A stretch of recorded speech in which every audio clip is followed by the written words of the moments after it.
Could this Myles Garrett trade be a win-win for both parties, both the Browns and the Rams?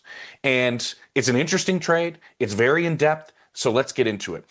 The Browns send Myles Garrett to the Los Angeles Rams, who are certainly in a win-now mode. The Rams then send Jared Verse, who a lot of people I talked to around the league in the last 24 hours think is easily worth a one, possibly worth two ones, or some variety of compensation of that. So it's a huge part of that trade, and that's really the linchpin, and I'll get to that about how this thing ended up happening.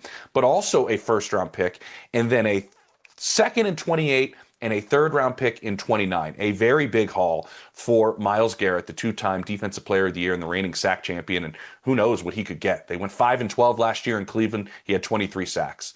Well, the Rams went 12-5 last season. How many opportunities for sacks will he get moving forward?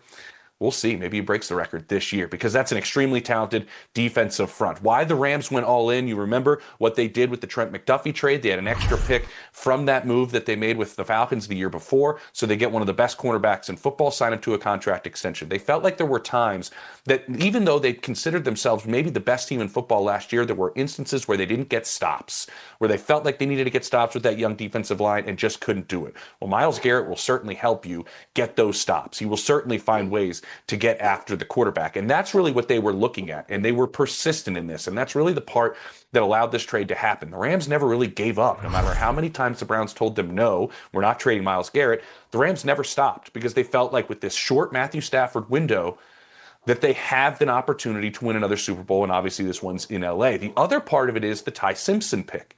They go and pick Ty Simpson in the first round, which they thought was a luxury pick, obviously.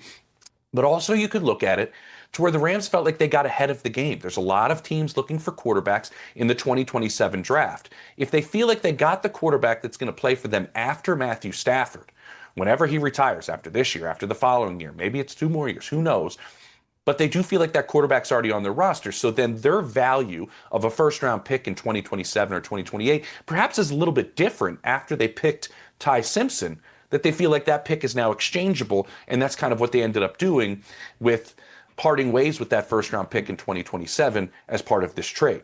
So with the Rams moving forward, they're all in. I mentioned that. They did not want to give up Jared Verse, but they end up putting him in the package, and that puts it over for the Browns. This is a very talented defensive front. They had to get very exotic with some of their blitzes last year in terms of getting after pressure.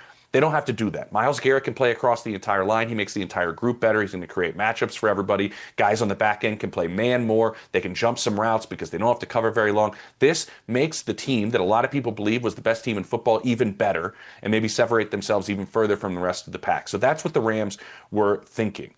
And when you look at what goes on with the Browns, it's really 3 different points that you have to look at that I was told from people within the Browns organization. The first one is this: the timeline of where Myles Garrett is right now. He's 29, he's approaching 30, and he's going to be 30, 31. Yes, I can know you get older each year, right? But his timeline of where he's at and his prime does not match up with where the Browns are at with their current timeline. They don't have the quarterback on the roster right now. They make this trade. They get an extra first-round pick in 2027. It gives them 2 first-rounders in 27 to go after the quarterback of the future.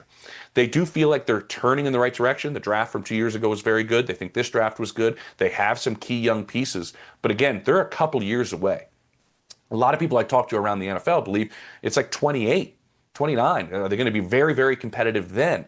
Well, now you have Myles Garrett in his mid-30s. The timelines don't really match up. That's when they started thinking that possibly this could happen. And then when they moved the bonus money around, that's allowed the Rams to get more aggressive. The Rams got more aggressive, and then Jared Verse came into play. I mentioned that. Speaking to people within the Browns, Verse becoming a part of this changed the game. It changed the math. Picks are great. Prospects are great. But when you have a player that's already been Rookie of the Year and to the Pro Bowl twice, and he's entering his 3rd season, you really know you have an established star that comes in, helps you in 26 and beyond. He's a complete football player. Against the run, in terms of all the pass rushers, really it's only Max Crosby that's better than him against the run. He can do a lot, and he plays a premium position. So Jared Verse changed the math in terms of what they were getting in terms of compensation. And then the last part was the financial implications. They're going to save roughly $30 million that they can spend elsewhere.